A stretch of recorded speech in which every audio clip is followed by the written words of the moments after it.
Information को देखते और उन चीज़ों को पढ़ते तो शायद आप ये सवाल ना करते कि sir out of the syllabus भी सवाल थे। करंट अफेयर्स तो वो ज़ाहिर बात है, करंट अफेयर्स के सवाल थे, मैथ्स के क्वेश्चंस वही थे जो टॉपिक बताए हुए थे। जिस बच्चे ने सिलेबस पूरा पढ़ा हुआ था उसके लिए पेपर मुश्किल नहीं था और मेजॉरिटी सारे क्वेश्चन जो थे वो पास पेपर्स के थे।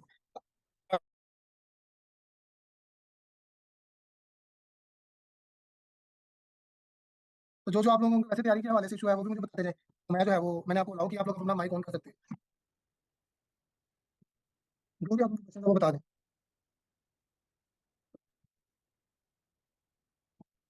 किसी का भी सवाल नहीं है? आप लोगों ने टेस्ट सोल्व किया? आपके तो मुँह क्या सोया है?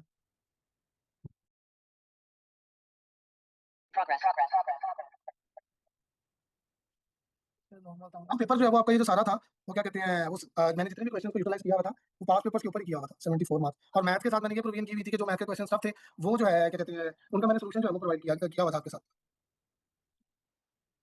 अब इसमें जो है वो क्वेश्चन था वाटर का जो है ना पोटेंशियल कितना होता है, प्योर वाटर का दैट इज़ 0। उसके बाद करंट अफेयर के क्वेश्चन जो है वो सिंपल थे। अच्छा, इसमें जो है ना वो एनालॉजीज़ थी।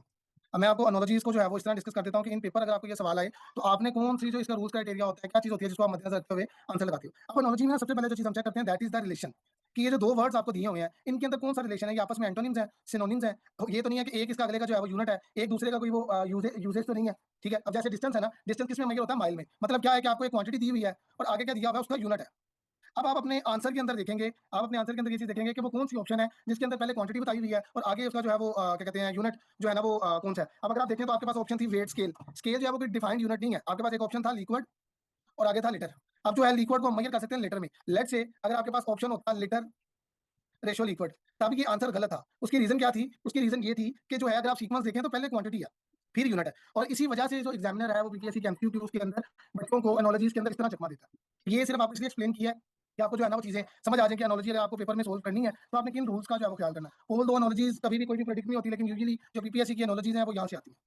एग्ज़ाम एडा जो इंडिया की वेबसाइट है ना, वहाँ से जो है वो एनालॉजीज़ आती हैं। तो अब ये है कि आपके पास अगर टाइम हो, आपने बाकी तैयारी कर ली हो, तो आप उन एनालॉजीज़ को थोड़ा-थोड़ा करके जो है वो पढ़ सकते हैं। उसके बाद मैथ का एक क्वेश्चन था कि 3 पर्सन है ए, बी, सी। उन्होंने अपना 80%, 85% और 75% जो सैलरी का है ना वो स्पेंड किया है क्या कहते हैं अपना खर्च कर दिया है। उनकी सैलरीज़ का जो सम है दैट इज़ 72,000 और जो उनकी सेविंग्स की रेशियो है ना वो गिवन थी 8, 9, 20 और आपसे पूछा हुआ था सैलरी ऑफ ए बताओ क्या है?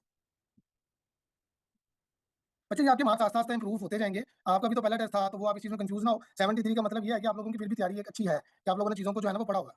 इस चीज़ में आप परेशान ना हो। हाँ, जो बच्चा जिसकी ये तैयारी नहीं है तो वो ये चीज़ उसके लिए जो है उसको सोचना चाहिए। अब जो है ना इस क्वेश्चन के अंदर देखें कि आपने पहले आपको जो है ना उसने एग्जामिनर ने क्या कहा है कि ए, बी, सी हैं। उन्होंने अपनी सैलरीज़ का 80 85% ठीक है और 75% जो है वो खर्च कर दिया गया। अब अगर हम करें और उनकी सैलरीज़ जो सेविंग्स उनका रेशियो क्या गिवन है 8 रेशियो 10 अगर हम एक्सपेक्ट करें सपोज़ कर लें कि ए की सेविंग्स है 8x, बी की सेविंग्स है 9x और सी की जो सेविंग्स है दैट इज़ 20x यहाँ पे 20 है।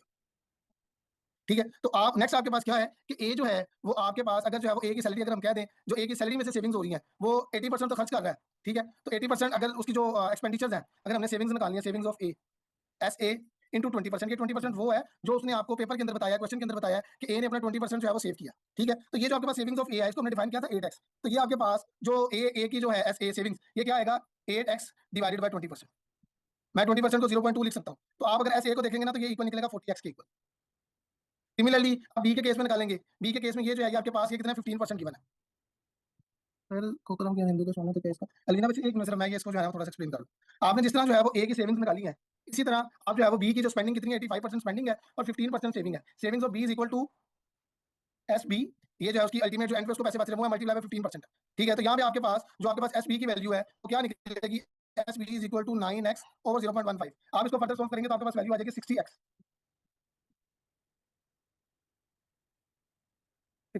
सिमिलरली सी के लिए निकालेंगे तो दैट इज 80x इसी तरह यूज होगा सिर्फ क्या वैल्यू चेंज होगी यहाँ पे 20x आ जाएगा और यहाँ पे 0.25 आ जाएगा उसके बाद आप क्या करेंगे ये आपने इन तीनों की स्पेंडिंग्स निकाली ठीक है उसके बाद आपके पास क्या है कि आप तीनों की जो सैलरीज हैं तीनों की स्पेंडिंग्स को सेव करो और जो टोटल सम आपको दिया उसको 72,000 के इक्वल रख लो आपके पास ए था 20x बी था 40x 60x और 80x आपके पास आ गया 180x इज इक्वल टू 72,000 यहाँ से आपने एक्स की वैल्यू निकाली एक्स की वैल्यू क्या निकला आपके पास 400 अब आपके पास उसने पूछा है ए की सेविंग्स सॉरी ए की सैलरी कितनी है तो वो आपके पास आ गई 8 इंटू 400 अगर वो पूछता बी तो 9x में एक्स की वैल्यू पुट हो अगर वो पूछता सी की तो 20x में उसकी वैल्यू पुट हो जाती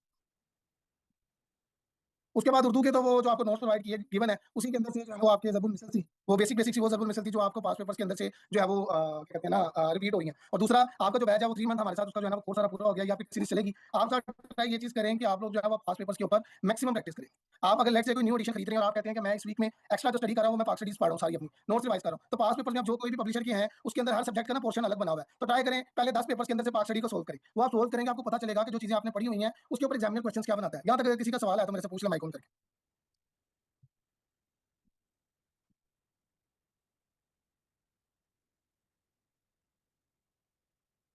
सर हाइट ऑफ खजुराहो पास,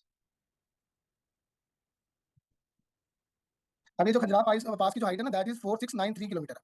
और अगर आप इसको फीट में कन्वर्ट करोगे तो दैट इज़ 15,397 फीट। और यही आपको शायद ऑप्शन में गिवन था। ये तो इसकी कन्वर्जन है ना, इसमें तो आपको परेशान होने की ज़रूरत ही नहीं है। फीड वो देता नहीं है, लेकिन ये चीज़ है कि अगर समटाइम्स वो दे दे तो वो क्या कहते हैं, जो है ना वो मुश्किल हो सकती है।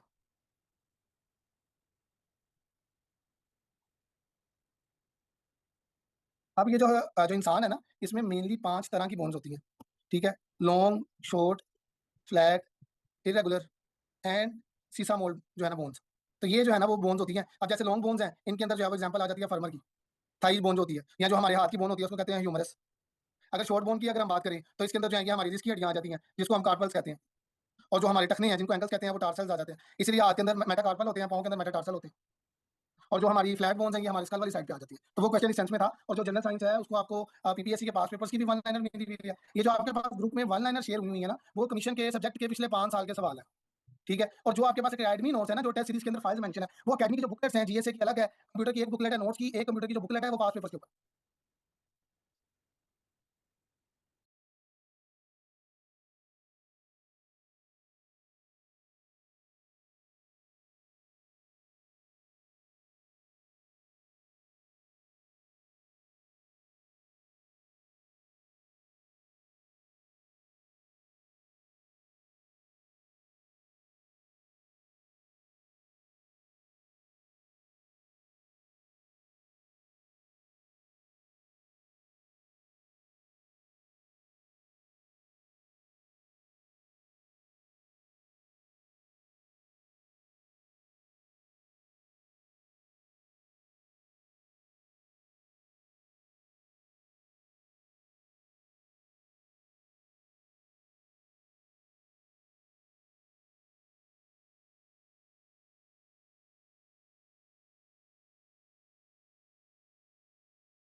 बच्चे मैं ये सारे वो जो है ना, जो गूगल फॉर्म है ना, वो ज़ूम के ऊपर एक टेक्निकल इश्यू की वजह से शेयर नहीं हो रहा। तो मैंने ये टेस्ट अपना आपके सामने खोला हुआ है और मैं क्वेश्चन को एक्सप्लेन करता जा रहा हूँ।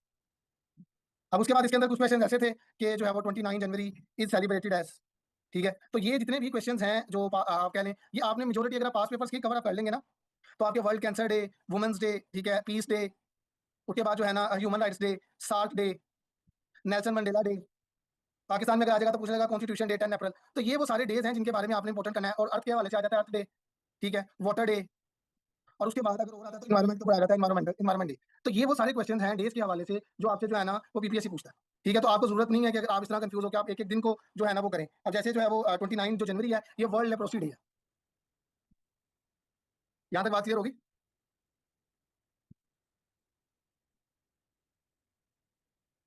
ठीक है? उसके बाद जो है वो आपके अगले क्वेश्चन जो थे, the element which is present in excess in human body, तो दैट इज़ ऑक्सीजन। एक था कि कौन-सा साल्ट ह्यूमन बॉडी के अंदर जो है वो ज़्यादा अवेलेबल है, that is calcium phosphate. Sindh ने जो है वो एक पिंक जो है ना वो पिंक पीपल बस सर्विस जो है वो स्टार्ट की थी। पिंक से आपको जो है वो क्लियर हो जाना चाहिए कि ये फीमेल के रिगार्डिंग होगा। उसके बाद जो है वो आपको ये गुर्जिया का जो कैपिटल था, ये जो है तिबिलिसी होता है। तो ये पीपीएससी का एक इंपॉर्टेंट कैपिटल है जो पूछता है। उसके बाद पीपीएससी के अंदर जो है वो घाना का कैपिटल है, उसके ऊपर क्वेश्चन आ जाता है। बहरीन का कैपिटल है मनामा, उसके ऊपर जो है वो क्वेश्चन आ जाता है। तो आप ट्राई किया करें कि अगर आपके पास एक सवाल ऐसे आया ना, ये आपके पास स्टेटमेंट है कि 4 ऑप्शंस हैं, तो आपने ठीक ऑप्शन ठीक कर लिया। ये तैयारी का एक पर्सपेक्टिव है। लेकिन एक बच्चा 2 बच्चे कहते हैं कि सर हम पास पेपर सोल्व कर रहे हैं, और दूसरा क्या करता है, वो ये बाकी ऑप्शंस का क्या करता है, कुछ एक्स्ट्रा इन्फॉर्मेशन लेके वो अपने नोट्स के अंदर ऐड कर देता है। तो ये जो नोट्स वाला जो काम है ना, दैट इज़ मोर इफेक्टिव। ये सबसे ज़्यादा इफेक्टिव है एज़ कंपेयर टू कि सीधा-सीधा सवाल पकड़ना, इसको रीड आउट कर देना। यहाँ तक बात क्लियर होगी। उसके अलावा आपके अंदर से किसी को अगर कोई हर्डल लगेगा तो वो मुझे बता सकता है। उसके बाद जो पाकिस्तान इंडिया की जो बाउंड्रीज है ना, 21 वो आपके पास रेड क्लिफ लाइन है। एलओसी की जो अपडेटेड लेंथ है दैट इज 861 किलोमीटर। अगर पीपीएससी में 861 का ऑप्शन नहीं आएगा तो 821 का ऑप्शन दे देगा। जो आपकी क्या कहते हैं वर्किंग बाउंड्री है दैट इज 240। और उसके बाद क्या कहते हैं आपका जो अफगानिस्तान के साथ बॉर्डर है दैट इज 2611 किलोमीटर। ये पीपीएससी के अंदर ऑप्शन आते हैं। अच्छा बच्चे उसमें ये चीज़ है कि आपने सारा टेस्ट प्रिपेयर किया होगा और उसमें ये चीज़ है कि आपने अगर तो पास पेपर को किया होगा तो उस तरह गो थ्रू नहीं किया होगा और आपके जो मार्क्स अगर कटे भी होंगे तो वो करंट अफेयर पे कटे होंगे। करंट अफेयर के लिए मैं सोर्स आपको नोट्स भी प्रोवाइड किए गए हैं। नोट्स प्लस हमारी अब जो वेबसाइट है पेज जीके की, उसके ऊपर डेली बेस के ऊपर जो करंट अफेयर है वो अपडेट हो रहा है। बच्चे ये जो करंट अरसलान आप ये ना ऑफिशियल एक दफा आप क्रॉस चेक कर लीजिएगा, ये अपडेट हुई थी। ये जब हमारी ये रेड क्लिफ लाइन 2100 किलोमीटर हुई है ना 1600 से बढ़ के, तब ये सारी बाउंड्रीज की वैल्यू चेंज हुई थी। हाँ वो आपके करंट अफेयर्स में अगर मार्क्स कट रहे हैं तो ऑल दो पीपीएससी ने सिर्फ जो है वो जिलेदार के पेपर के अंदर करंट अफेयर डाला था। अदरवाइज उसके बाद अगर ऑन एवरेज देखा जाए तो पीपीएससी में 4 से 5 नंबर का करंट अफेयर आता है, इससे ज्यादा नहीं आता। और ग्रामर के लिए वकार शाह जी ने आपको लेक्चर्स पढ़ाए हैं that is more than enough. अगर उसके अदर देन आपको एक अच्छी बुक जिसके ऊपर आप अपनी प्रैक्टिस करना चाहते हैं that is to the point book. To the point book by Aftab Ahmad. ये इंग्लिश के लिए जो है ना वो मैं रिकमेंड करूंगा। आप इसके अंदर से इसके पहले 195 पेजेस हैं जिसके अंदर